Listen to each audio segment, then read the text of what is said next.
Yeah, wide receiver recruiting in 2023 has been kind of meh.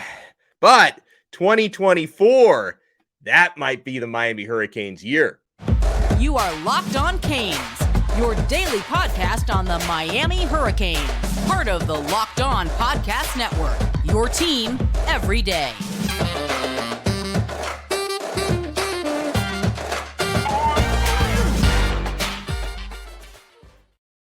I am Alex Donno, your host. I'm a University of Miami alumnus, longtime South Florida sports radio vet, and contributor to allhurricanes.com. And thank you so much for making Locked On Canes your first listen today. We are available free wherever you get your podcasts and available free on YouTube. This episode is brought to you by FanDuel Sportsbook, the official sportsbook of Locked On. Make every moment more. Visit fanduel.com/lockedon today to get started.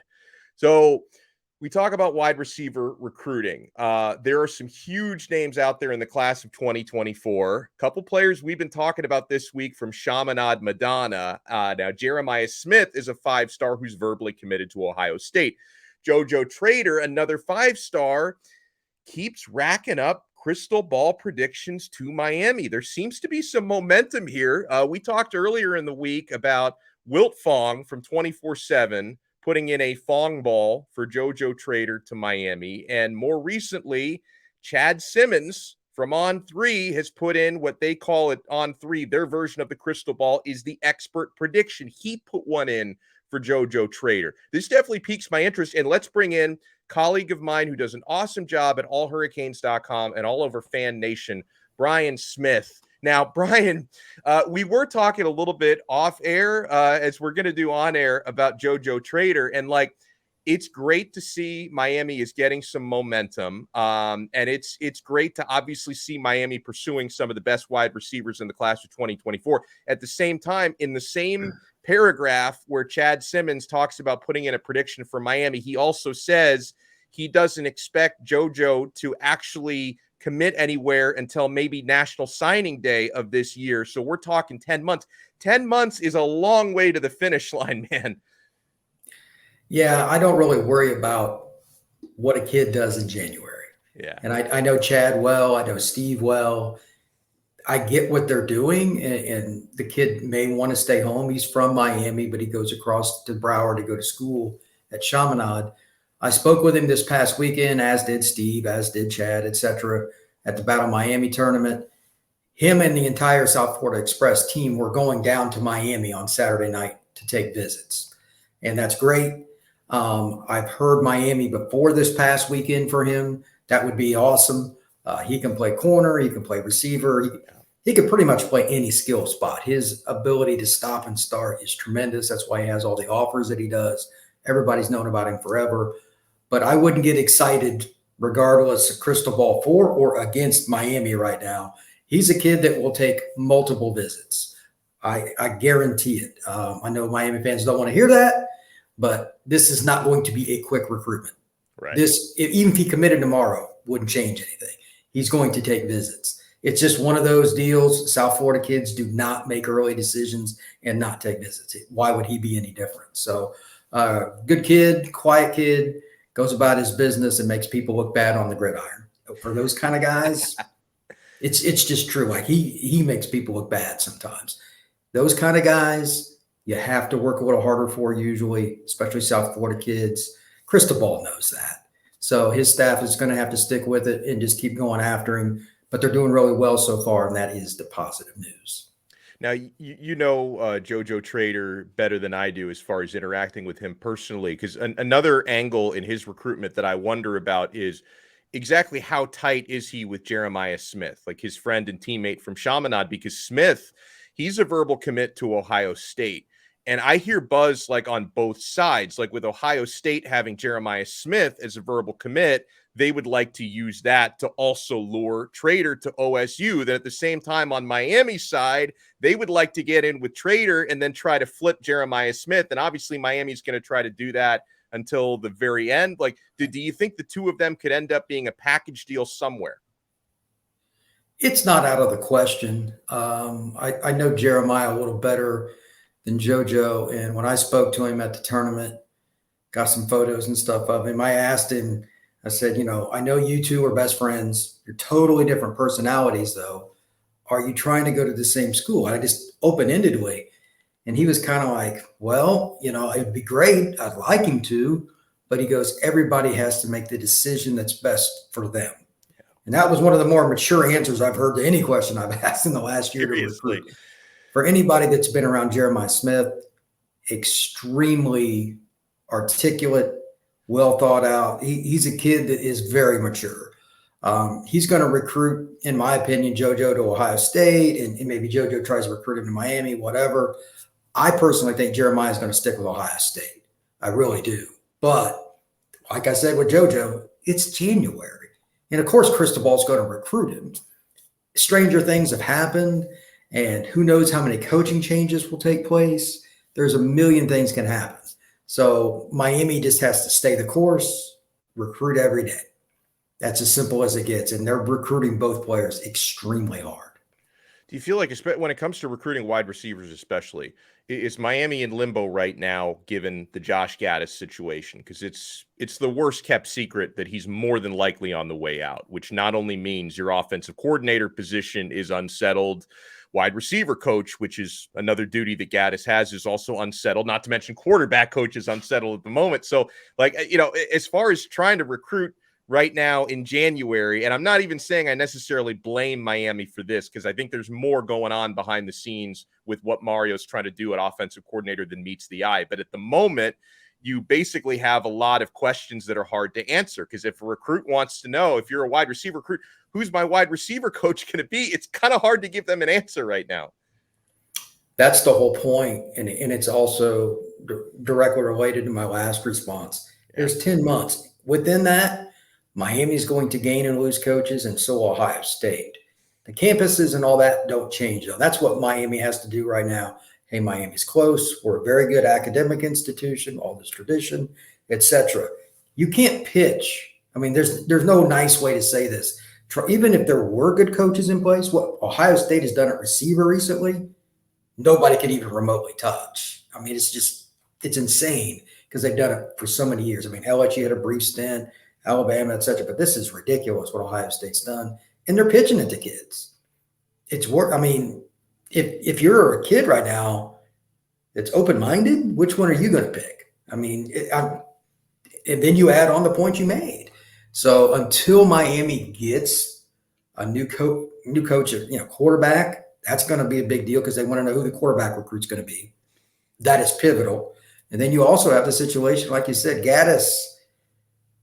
I mean, how could you jump on board with that? So I don't expect him back. I highly doubt you do or anybody else, but they haven't done it, which leads me to believe that whoever they want, and I have no clue who that might be, is either still coaching or it's going through the background check and all that. They try to do these things as quick as possible because it's so negative when you hire a coach. Yeah. There's no good way to do it. So Cristobal and his staff, if they stick with him, good luck in recruiting. I'll go ahead and say that because there's no buzz whatsoever in favor of Gattis. There's just not. There's none.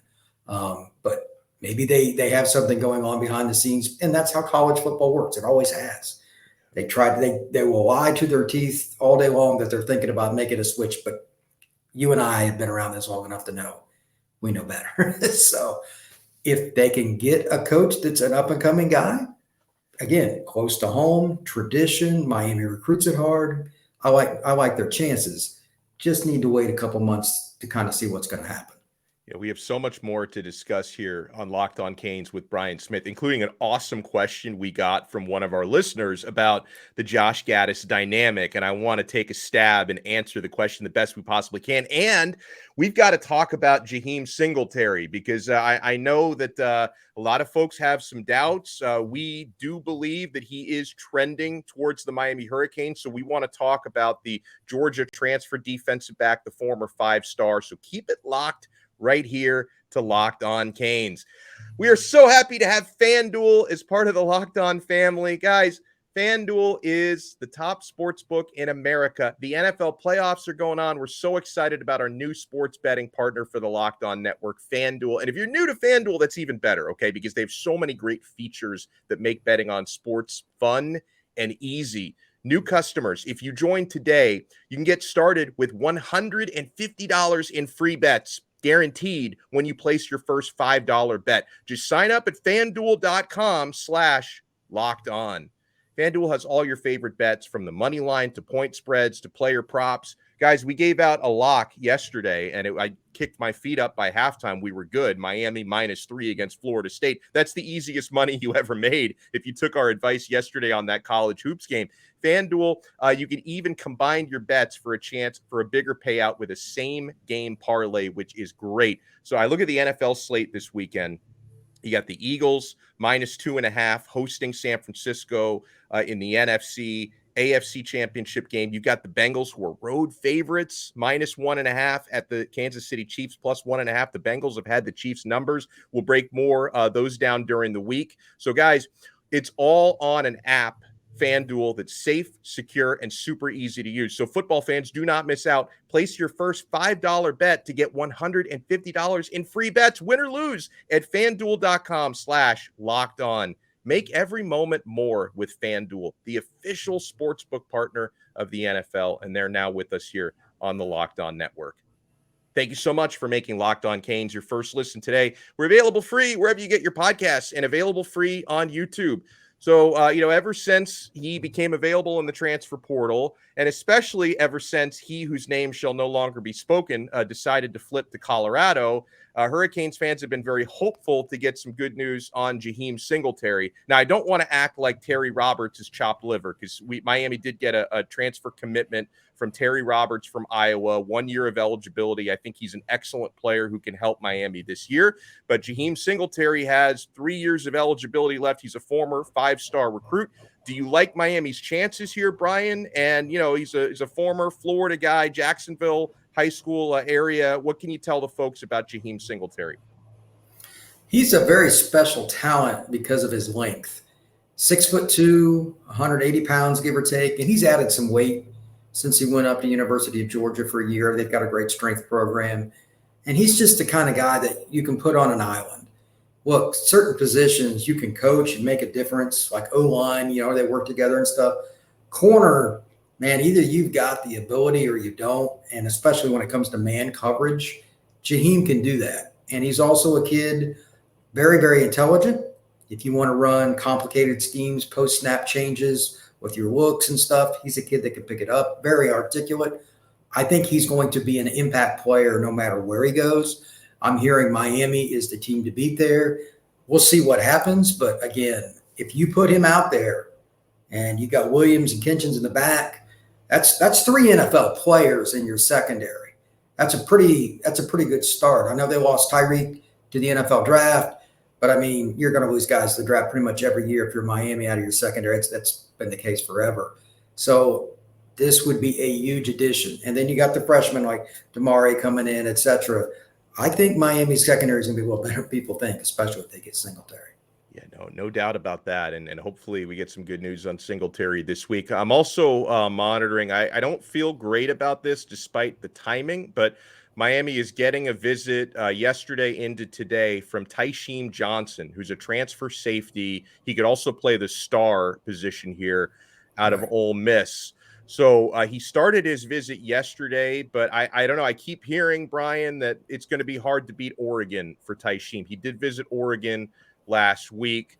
Now, I think, if anything, the reason why I've been somewhat optimistic about Miami is I believe Oregon's deadline to enroll for the spring semester has already passed, whereas Miami's got a deadline of today. So the fact that Jaheim Johnson was on campus yesterday and today, I'm sure that part of their pitch was, oh, hey, by the way, if you brought enough clothes with you to stay down here for a while, why don't we enroll you and you can be part of spring football and all that, where he's already missed the deadline to do that at Oregon. So I don't know. This is one where maybe by the time some of you hear this episode and see this, we've either gotten already bad news or good news on Jaheim, but that is one that I'm monitoring throughout the day. But I want to move on to some questions here, Brian, because we got some awesome questions on Twitter. And folks, I want to remind you that you can follow the show on Twitter at Locked On Canes. And if you follow us at Locked On Canes, we will follow you back. And if you tweet us, we might read some of your tweets on the show.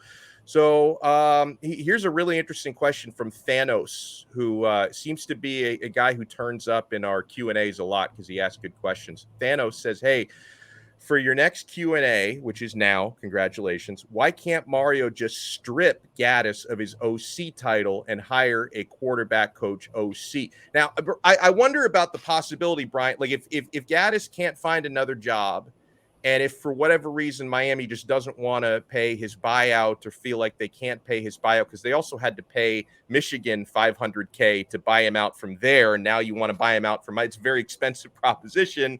Now, the dynamic would be messy. I'm not saying it's impossible because I've heard this thrown around, but you keep Gattis on the staff under contract. You probably keep OC in his title, but you bring in like a co-OC, maybe take the play calling duties away from him, do something like that. It's far from an ideal situation, but I don't know if I could completely rule something like that out. It wouldn't be the first time it's happened somewhere. Yeah. I mean, the problem here, just like with anybody else, how many people are going to accept that? Right. And your point about the buyout is also the elephant in the room. Look, nobody wants to spend extra money on somebody that didn't do a good job for them. That's the way the world of college football coaching works, though. To get rid of somebody, you got to pay. And that contract is there. That might be why he's not real worried about it. You know, he'd rather them fire him because he gets the money. He might have something lined up anyway. That's just the way it is. So I don't know if they can do that. I don't know how close he is with Cristobal, but I think that's really the only way that he could stay. By the way, that whoever asked that, great question. Because Miami, can you really go into next season with Gattis as the play caller? No. I mean, that's just, following the program, watching some of the play calls last year. I'm not any expert, but some of them, I'm just sitting there looking at it like, what are we doing here? I mean, I'm sorry. I don't like to criticize coaches with play calling. I know it's hard, but after a while, man, it was brutal. It was hard to watch. If he doesn't get stripped, I think he's got to go.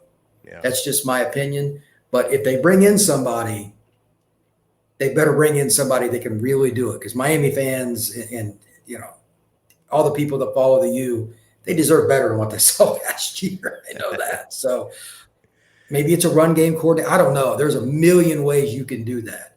And it also needs to be somebody that recruits much better than Gattis too. Let me throw that in there as well. That's very important. I think you said it all right there. That was a great answer. I'd love to pick your brain on this one as well. We get a question on Twitter from Swag Team who says, I'm concerned about our backup quarterback, Ja'Carri Brown. Still young and probably won't be a real threat till 2024. He also adds in, we still don't have an outside receiver. Young, being Jacoby Young, showed flashes, but is he really the one? We got 5-star offensive tackles, but would you want to start him at right tackle? This is a loaded question. Let me start with the quarterback thing. Sure. Now, here's the interesting thing, because I feel like people overreacted a little bit to Jake Garcia leaving. Now, he is a body, and Miami went through a lot of bodies at quarterback last year. But let's not forget, at a time when both Garcia and Ja'Carri Brown were both healthy, Miami opted multiple times to start Brown over Garcia. So let's not pretend Garcia was a Heisman candidate who left, okay? So it's like, I have just when you're playing the numbers game, Brian, because we saw Miami use 3 scholarship quarterbacks last year. I'd like to have more than 3 scholarship quarterbacks on the roster this year, especially when one of them is a true freshman. So I'd like to have a 4th guy. But if you're asking me if I think Ja'Carri Brown can be a reliable backup, I just go by, Brian, because I watched him in spring last year. And then I watched him throughout the fall when he got chances to play. He still has a lot of work to do when it comes to his passing. But the progress that I saw him make as a passer from spring to the fall, if he can keep up that trajectory of improvement, honestly, I'm going to give Ja'Carri Brown an opportunity to get through another spring and another fall, and he might end up being a much more reliable backup than he was last year. So I'm not sleeping on how much Ja'Carri Brown can improve between now and the season. I think that he's the main guy behind Van Dyke. Yeah. even if Garcia was there, because again, facts are facts. Which player did they go with? It wasn't Garcia. So does Brown have a long way to go? Yeah, quarterback plays hard. That's not any newsflash. But his arm strength, his mobility, his passion for the game, and the players seem to really enjoy playing with him. Look, they need any help they can get offensively after last year when they ranked 97th in scoring or something like that. I know 19 brutal. points per game is the stat that I'll never forget. That's disgusting. 19 a game. In 2020, like 19 points per game in like 1941 would have been a great stat, but not now. Yeah, we're past World War II here, so you're right. It's just it's amazing how low they were. And I don't know what Miami's going to be like this next year on offense. They got offensive lines being revamped. They got, a couple of key transfers, Lee, Cohen, et cetera. They should be better, but I don't care what offense you run. It starts at quarterback. And the biggest thing, whether fans want to hear it or not, Van Dyke needs to be healthy. They need to have at least a couple of options. He's coming back.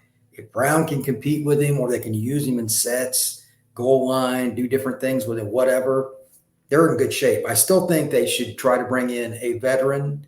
I know I've talked about this before, somebody from the portal, even if it's not a guy, it doesn't have to be somebody that's in a Heisman race that can help and tutor Brown from the passing perspective. Reading defenses is not friendly. It is a long process to get to average, let alone good.